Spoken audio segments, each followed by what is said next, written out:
Meu sogro me confrontou num jantar elegante, declarando meu tempo como marido de sua filha terminado, apontando para o ex, e a família o aplaudiu. Levantei-me, peguei meu sobretudo e pronunciei poucas palavras que o abalaram profundamente. Agradeço por fortalecer nossa comunidade. Se você gostar deste conteúdo, por favor, deixe seu like e inscreva-se. Sua ajuda para divulgar o vídeo é fundamental para o canal alcançar mais pessoas. Agora vamos ao vídeo principal. Talheres suspensos, cálices imóveis, os murmúrios cessaram. Parecia que o botão de silêncio fora apertado na área VIP do Carmins, um refinado restaurante italiano. Marcos, Ricardo disse, apertando minha mão com força excessiva sobre a mesa. Sua palma estava úmida, sorriso predador. Você serviu como ponte, opção temporária enquanto Clara se organizava. Minha filha merece algo mais. Minha esposa fitava o prato, o frango marsala quase intocado. Ela não ousava me encarar, nem podia. Quero apresentar a todos o Derek. Ricardo indicou o homem ao seu lado. Alto, perto dos 40 anos, vestindo um terno caríssimo com um sorriso de quem jamais soubera o que era ser negado. Era o primeiro amor de Clara, o que havia escapado. Derek se levantou, estendendo a mão sobre a mesa como se estivesse recebendo uma honraria. A família começou a aplaudir com genuína satisfação. Minha sogra secava lágrimas com um guardanapo, como se fosse um momento de romance comovente. Derek retornou da Califórnia. Ricardo prosseguiu, exalando a firmeza de um líder que por 30 anos ditou regras em conselhos, aguardando subserviência imediata. Ele se tornou sócio da Morrison e Steele. Está preparado para assentar, para proporcionar a Clara a vida que merece, a que sempre deveria ter tido. Patrícia, 58 anos, corretora imobiliária milionária, mulher que avalia o valor das pessoas por metro quadrado e pelo CEP, concordou veementemente. Sempre torcemos por eles. Algumas almas simplesmente nasceram para ficar unidas. Amanda, irmã de Clara, 26 anos, influenciadora digital, sem nunca ter tido um trabalho convencional, ergueu sua taça. Aos novos inícios, ao amor verdadeiro que reencontra seu destino. Todos brindaram, os cristais tilintando, o champanhe, um Dom Perignon que vi Ricardo pedir, 400 a garrafa, 3 delas para a mesa. Todos brindaram, exceto eu e Clara. Mantive minhas mãos sobre o colo, minha taça de champanhe intocada, assistindo meu casamento se desintegrar diante de 20 testemunhas que pareciam francamente felizes com tudo isso. O que é isso? Perguntei baixo. Ricardo sentou, ajustando a gravata Hermes, mais cara que a parcela do meu carro. É uma intervenção, Marcos. Uma discussão que demorou a acontecer. Você é um bom sujeito, sério, gostamos de você. Mas ser legal não paga escolas particulares. Ser legal não compra casas no lago. Ser legal não assegura o futuro. Estamos casados há 7 anos, respondi. E você tem tentado isso há 7 anos. E seu tom suavizou, quase piedoso, como quem explica algo simples a uma criança. Ainda mora naquele apartamento no Queens? Ainda dirige aquele Honda Accord de 12 anos? Ainda preso num posto mediano naquela empresa de software? Sou gerente de projetos, declarei. Gerente de projetos. Ele repetiu com o mesmo entusiasmo que usaria para dizer faxineiro. Olha, Marcos, reconhecemos seus esforços. Você surgiu quando Derek se foi. Proporcionou estabilidade a Clara quando ela precisou. Mas agora ela precisa de algo mais do que apenas estabilidade. Derek se inclinou para a frente, apoiando os braços na mesa. Sem ofensa, amigo, mas Clara e eu compartilhamos uma história, uma química real, um tipo de conexão que não se fabrica. Crescemos juntos, nos entendemos. Então, por que terminaram? Perguntei. Eu tinha 25 anos e era um tolo, ele respondeu. Pensei que precisava explorar outras possibilidades, que a grama poderia ser mais verde. Ele deu de ombros. Passei uma década na Califórnia percebendo que havia deixado a coisa mais valiosa da minha vida em Nova York. Não cometerei o mesmo erro. Clara finalmente ergueu o olhar. Seus olhos estavam avermelhados, o rímel levemente borrado. Ela já havia chorado antes do jantar, bem antes mesmo de chegarmos. Diga alguma coisa, pedi. Meus pais pensam... Ela começou, a voz quase inaudível. Não me importo com o que eles pensam. O que você deseja? Ela olhou para o pai, para Derek, para a mãe, para a irmã, para toda aquela plateia, esperando o clímax. Quero o melhor para nossa família, sussurrou. Nossa família. Não tínhamos filhos. Ela se referia à família Hartford, ao dinheiro, ao nome, ao status. Levantei-me. Peguei meu casaco North Face com 5 anos de uso, ainda em excelente estado, mas não de grife. Aonde você vai? Ricardo perguntou indignado. Para longe de pessoas que acreditam que o amor tem um preço. Sente-se, Marcos. Não terminamos. Precisamos discutir logística, prazos. O advogado da Clara vai... Não, eu a interrompi. Nós terminamos. Olhei para Clara, para a mulher com quem me casei 7 anos atrás numa cerimônia simples no Central Park, porque ela afirmava não querer nada extravagante. A mesma mulher que chorou quando a pedi em casamento com o anel da minha avó, dizendo que valia mais que qualquer diamante. E agora estava sentada numa mesa cheia, sendo leiloada para o ex. Você vem? Perguntei. Ela olhou para Derek, para o pai, para toda a linhagem de expectativas, herança e ascensão social. Preciso de um tempo para refletir, sussurrou. Pode levar o tempo que quiser. Peguei meu celular, um iPhone 13. Não o modelo mais recente, nem o Pro Max, apenas o padrão. Abri meu aplicativo bancário, aquele que eu conferia toda manhã, mas sobre o qual Clara nunca perguntou, nunca demonstrou curiosidade, nunca quis saber. Virei a tela para Ricardo. O que é isso? Ele perguntou, forçando os olhos para enxergar os números. Meu portfólio, a parte que Clara conhece. Ele leu o saldo. O rosto dele passou do vermelho ao branco em menos de um instante. Isso é mais de 2 milhões de dólares. A mesa inteira paralisou. Era possível ouvir panelas na cozinha de 2 salas adiante. 2,4 milhões, na verdade. Corrigi. Fechamento do mercado hoje. Criptomoedas. Investi cedo. Comprei Bitcoin em 2011 por 8 dólares. Ethereum em 2016 por 12. Vendi parte nos picos. Mantive o restante. Diversifiquei em fundos de índice e REITs. O sorriso de Derek se desfez como se tivesse sido apagado digitalmente. O Honda Accord, continuei. Paguei à vista 8 mil em 2014. Poderia ter comprado um Tesla, uma BMW, uma Mercedes, mas não sentia a necessidade de provar nada a ninguém. Um carro só precisa me transportar de um lugar para outro. E rolei a tela mostrando os imóveis, as propriedades alugadas, os investimentos comerciais, o apartamento no Queens. Contrato mensal, porque eu estava procurando a casa ideal para comprar. Encontrei semana passada, 4 quartos, 3 banheiros e meio, vista para o Lago George. Fecho em 1º de dezembro. À vista sem financiamento. Ricardo estava pálido. Patrícia apertava o guardanapo como se fosse desmaiar. Amanda já tinha sacado o celular, provavelmente pesquisando no Zillow. E o emprego mediano? Perguntei sorrindo gentilmente. Não é mediano. Sou diretor de operações de engenharia na Cloud Scale Technology. Coordeno 43 pessoas em 3 continentes. Salário base de 350 mil por ano. Mais opções de ações avaliadas em 400 mil dólares. Mais bônus anual. Com média de 97 mil nos últimos 3 anos. Minha sogra levou a mão à boca, horrorizada. Mantive isso em segredo porque Clara pediu. Expliquei, olhando para minha esposa. Lembra? 2 anos de casamento. Você disse que sua família era muito crítica, que se soubessem do dinheiro, nos tratariam de forma diferente, pediriam coisas. Era melhor que pensassem que éramos apenas um casal de classe média tentando sobreviver. Silêncio. Deixei que o peso daquelas palavras pairasse sobre eles. Acho que você estava certa. Você nos enganou! Ricardo explodiu. 7 anos fingindo ser pobre. Não, vocês nunca questionaram. Vocês presumiram. Usei roupas comuns, dirigi um carro comum, morei num apartamento comum. Vocês preencheram o restante com seus próprios preconceitos. Tirei uma pasta marrom do bolso do casaco. Coloquei-a sobre a mesa entre as taças de champanhe e a cesta de pães. O que é isso? Clara perguntou, a voz trêmula. Documentos de divórcio. Protocolados hoje às 9h47, na Suprema Corte do Condado de Nova York. O rosto dela ficou ainda mais pálido que o do pai. Eu sabia sobre hoje. Sua irmã me alertou semana passada. Amanda empalideceu completamente. O celular escorregou da mão e bateu na mesa. A Amanda me ligou. Continuei.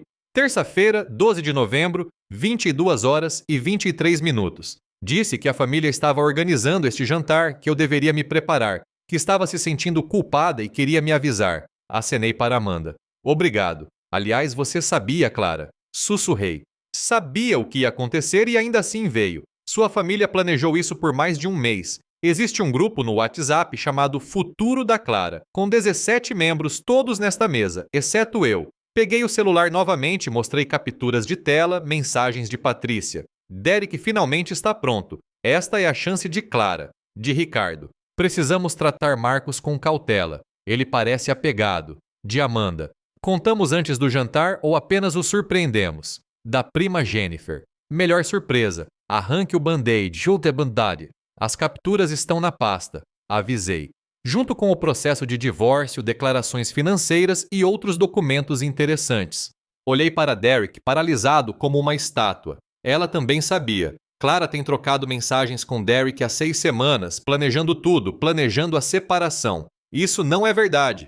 Clara começou. Tirei outra folha da pasta. Registros de ligações do nosso plano familiar. Titular da conta. Marcus Shen. 217 chamadas entre Clara Hartford, Shen e Derek Morrison. 1.743 mensagens de texto. Sou diretor de operações de engenharia. Disse calmamente. Eu sei como obter registros. Tenho acesso de administrador ao nosso pacote de telefonia. Tenho há 7 anos. Derek se levantou, a cadeira arrastando no chão. Isso é só um mal-entendido. É mesmo? Perguntei. Por que Clara vive te dizendo que me escolheu por falta de alternativas? Que queria voltar atrás? Que esperava seu retorno? Tudo isso está nas mensagens. Quer que eu leia em voz alta? Eu tinha as capturas impressas na pasta, mas nem precisei exibi-las. O rosto de Clara revelava tudo. Culpa, vergonha, a consciência de ter sido pega. Como você se atreve a espionar sua própria esposa? Ricardo gritou, também se levantando, o rosto vermelho de fúria. Como você se atreve a violar a privacidade dela? Como você se atreve a leiloar sua filha como gado? Respondi, sem elevar a voz. Como se atreve a tratar um casamento como uma mera transação comercial? Como tem a audácia de me chamar de substituto, enquanto janta no restaurante que eu estou pagando? Ricardo levou a mão ao peito, depois ao braço esquerdo. A respiração ficou curta, rápida. Pai! Clara tentou segurá-lo. Pai, fale comigo. Alguém ligue para o 911. Patrícia gritou histericamente. Ricardo, sente-se! Tragam água. Peguei minha pasta e comecei a me dirigir à porta. Marcos, espere! Clara chamou. Por favor, não é o que parece. Podemos conversar, podemos consertar isso. Parei na entrada do salão privado. Virei-me. É exatamente o que parece, respondi.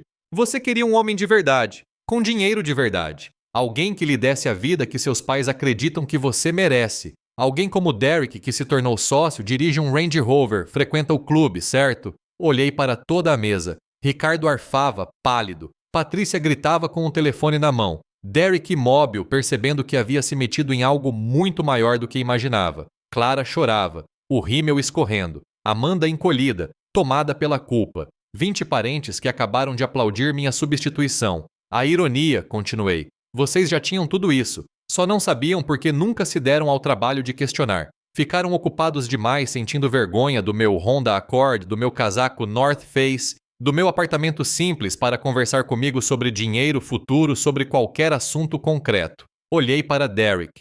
Ela é toda sua agora. Espero que o salário de sócio da Morrison Steel seja suficiente. Pesquisei algo em torno de 350 mil por ano. Nada mal. Quase o que eu ganho, dei de ombros. Mas você terá dívidas da faculdade de Direito, financiamento da parceria. Viverá bem, com um confortável status de classe alta. Talvez consiga uma boa casa em Westchester, se for cuidadoso. Podemos consertar isso, Clara implorou, agora de pé, soluçando. Eu cometi um erro. Eu digo não. Mando o Derek embora. Fazemos terapia. Nós... Os papéis já foram protocolados. Eu a interrompi. Meu advogado falará com você na segunda-feira. Jennifer, do escritório Morrison Reis. Outra Morrison? Não, a sua namorada. Ela é minha advogada há 6 anos. 23 anos de experiência em direito matrimonial. Profundamente capaz. Você não pode simplesmente me abandonar. Clara chorou. Não estou abandonando você. Respondi, abrindo a porta. Estou abandonando todos vocês. Atrás de mim, Ricardo arfava. Alguém narrava informações para o atendente do 911. Clara chorava o nome de Derek. Parentes gritavam perguntas. Saí do Carmins e enfrentei o frio cortante de novembro. Entrei no meu Honda Accord, aquele que Ricardo zombou, com 127 mil milhas rodadas e funcionando perfeitamente porque eu realmente fazia manutenção. Dirigi até o Marriott Marquis na Times Square, onde já havia reservado uma suíte king para a semana, com serviço de quarto, a $400 a noite. Paguei à vista. Antes mesmo de chegar, meu celular começou a tocar. Clara 37 vezes. Amanda, Patrícia, a prima Jennifer. Números desconhecidos, provavelmente parentes conseguindo meu contato com Clara. Ignorei todos. Fiz o check-in. Pedi um filé pelo serviço de quarto. Olhei a cidade iluminada pela janela e não senti absolutamente nada. 3 dias depois, segunda-feira, 9h15, o telefone tocou. Marcos, é a Jennifer. A advogada da Clara entrou em contato. Michael Brennan, da Brennan e Associados. Ele quer negociar. Quer negociar o quê? Ele alega que você ocultou bens durante o casamento, que cometeu fraude financeira, que Clara tem direito à metade de tudo pela lei de distribuição equitativa de Nova York. Eu ri. Diga a ele para ler o acordo pré-nupcial. Que acordo pré-nupcial? Aquele que Clara e eu assinamos antes de nos casarmos. Página 17, parágrafo 4. Todos os bens adquiridos antes do casamento permanecem propriedade separada. Todas as criptomoedas, investimentos e imóveis adquiridos com dinheiro anterior ao casamento estão explicitamente excluídos do patrimônio conjugal. Silêncio do outro lado. Marcos, você nunca me contou sobre pré-nupcial. Por que precisaria saber até agora? Está no cofre do Chase, caixa 447. Vou te mandar a chave e autorização. Clara leu esse pré-nupcial. O advogado dela, um tal de Meters, hoje aposentado, mas na época revisou linha por linha. Explicou tudo para ela. Ela assinou de livre e espontânea vontade. Temos o documento autenticado, confirmando que ela compreendeu os termos. Jesus, Marcos, quando você fez isso?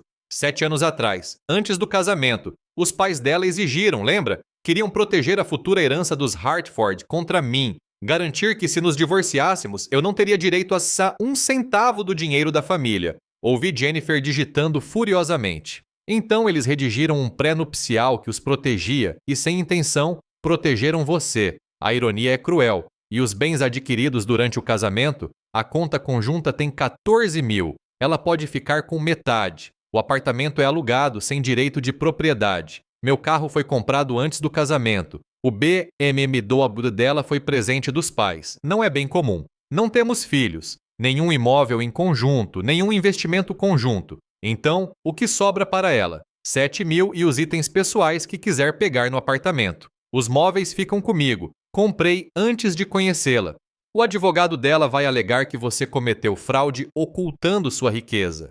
Eu não ocultei nada. Apenas não fiquei exibindo. Não existe obrigação legal de divulgar patrimônio para a família da sua esposa. Ela tinha acesso total às finanças conjugais e optou por não questionar contas. Não cometeu fraude por omissão.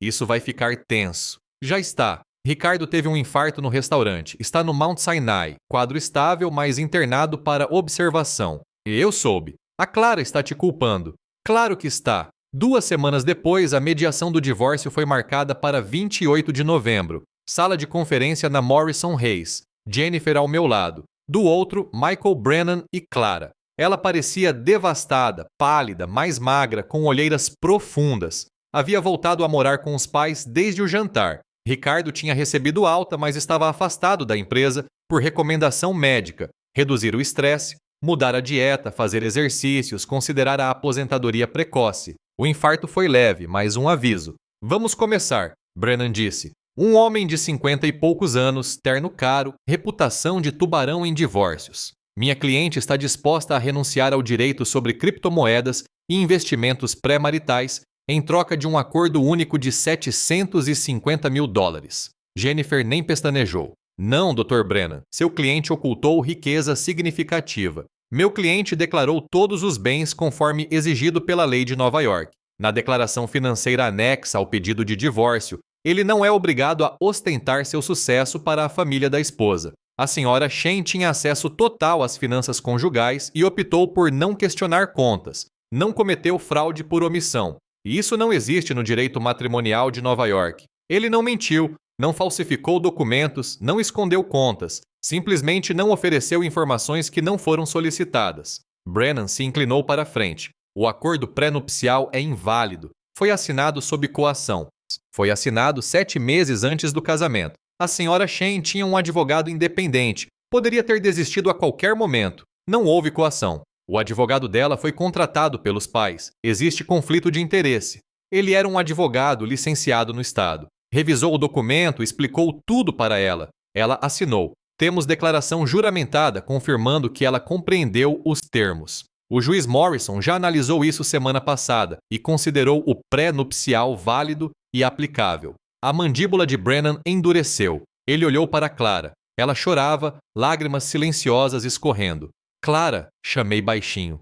Por que você está fazendo isso? Ela ergueu o rosto. Você me humilhou. Humilhou minha família inteira. Meu pai teve um infarto por sua causa. Seu pai teve um infarto porque tem doença arterial coronariana e pressão alta e se exaltou. Eu não causei isso. O corpo dele causou. Você expôs nossa vida financeira para todo mundo. Porque sua família literalmente estava te leiloando para o ex. Vocês planejaram isso por semanas. Você trocou mensagens com Derek por 6 semanas. O que eu deveria fazer? Sentar e sorrir? Você podia ter conversado comigo em particular, e eu teria escutado. Teria me escolhido em vez deles? Inclinei-me para a frente. Se eu tivesse te puxado para fora naquela noite, pedido para ir embora comigo, para dizer não à sua família, para escolher nosso casamento, você teria feito isso? Ela olhou para as próprias mãos. Não respondeu. Não conseguiu responder. Foi o que imaginei. O divórcio foi finalizado em 12 de janeiro. A juíza Patricia Morrison, sem qualquer ligação familiar com Derek, ironicamente analisou o pré-nupcial, as declarações financeiras e as evidências do caso entre Clara e Derek. Ela determinou que o acordo pré-nupcial era válido, que o casamento estava irremediável e que Clara tinha direito a 7 mil da conta conjunta e aos seus pertences pessoais. Nada além disso. Sem pensão alimentícia, sem divisão de investimentos, nenhum direito a criptomoedas ou propriedades. O advogado de Clara recorreu. O recurso foi negado. 2 meses depois, Clara se mudou para o apartamento de Derek. Eles ficaram noivos em março. Soube disso por Amanda, que havia me pedido desculpas e mantivera contato. Eles não estão felizes. Ela me contou num café em maio. As dívidas de Derek estão sufocando os dois. O valor para se tornar sócio foi de 200 mil. Hoje moram num apartamento de um quarto em Hoboken. Clara está trabalhando, o primeiro emprego em 7 anos como assistente jurídica, ganhando 45 mil por ano. Bom para ela, respondi. Todos deveriam trabalhar. Ela sabe que arruinou tudo. Não diz, mas dá para sentir. Achou que Derek era um bilhete premiado, mas ser sócio de um escritório não é o mesmo que ser milionário. E ser milionário não é o mesmo que ser feliz. E você está feliz? Amanda perguntou. Pensei na casa que comprei em Lake George, nas manhãs tranquilas, tomando café na varanda, na vida que construí sem precisar me diminuir para caber nos padrões de ninguém, sem esconder quem eu era para não incomodar. Sim, respondi. Acho que estou. 1 ano depois, encontrei Ricardo Hartford num baile beneficente em Manhattan, um evento para a pesquisa do câncer. Eu doei 50 mil. Ele estava com Patrícia. Os dois pareciam mais velhos, mais abatidos. Quando me viu, pareceu querer se afastar, mas veio até mim. Marcos, Ricardo disse, e permanecemos ali em um silêncio muito estranho. Ouvi que você fez uma contribuição generosa hoje, ele disse finalmente. A pesquisa do câncer é importante. Perdi minha mãe para a doença. Pareceu uma causa digna de apoio. Sinto muito, eu não sabia. Você nunca perguntou. Ele engoliu em seco. Devo-lhe um pedido de desculpas pelo jantar, pela armadilha, por tudo. Eu estava enganado a seu respeito. Todos nós estávamos. Sim, estavam. A Clara está infeliz, caso esteja curioso. Eu não estava. Ela se casou com Derek no mês passado, uma cerimônia íntima. Eles estão com dificuldades financeiras. A dívida dele é pior do que imaginávamos. Brigam muito por dinheiro. Que pena. É mesmo? Ricardo me encarou. Ou é o que ela merece? Ninguém merece ser infeliz, respondi. Mas todos merecem lidar com as consequências das próprias escolhas. Acho que é verdade. Ele parecia mais velho que seus 62 anos. O coração fraco envelheceu, assim como ver a própria filha descobrir que trocou um bom homem por um erro dispendioso. E espero que você encontre a felicidade verdadeira, não aquela que tentei impor a Clara.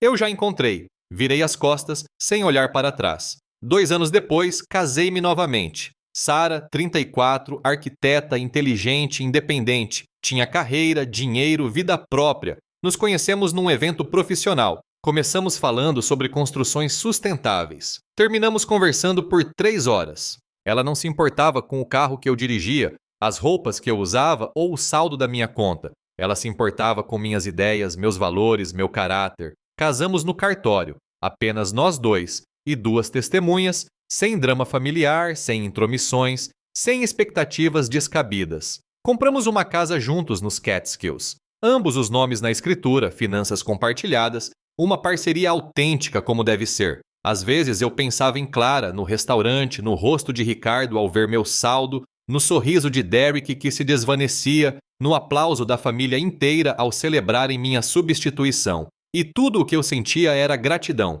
Gratidão por terem me revelado quem realmente eram, por eu ter tido provas para me resguardar, por eu ter partido em vez de lutar por alguém que já tinha optado por ir embora. Muitas pessoas acreditam que vingança é prejudicar o outro, fazê-lo sofrer. Mas a verdadeira vingança é construir uma vida tão plena que você esquece porque, em primeiro lugar, queria vingança.